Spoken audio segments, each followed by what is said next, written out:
هقول لك حاجة، أنا عايزك سؤال تسأله لنفسك، سؤال واحد بس تسأله لنفسك. لو اللي انت فيه دلوقتي تتمنى تموت عليه، اتمنى كده وخليك على كده.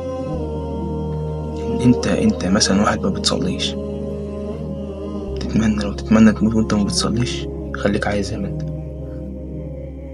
لو تتمنى اللي انت تموت وانت بتشرب سجاير، السيجارة في حنك كده وتموت، وملك الموت يجي يسحب روحك كده وتطلع كده، خليك زي ما انت.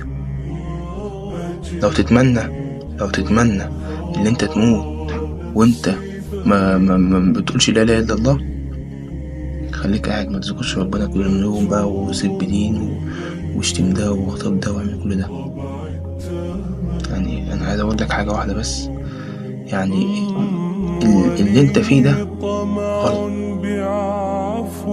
وانت انت من جواك نفسك تتغير، انت من جواك نفسك مش حابب الوضع ده،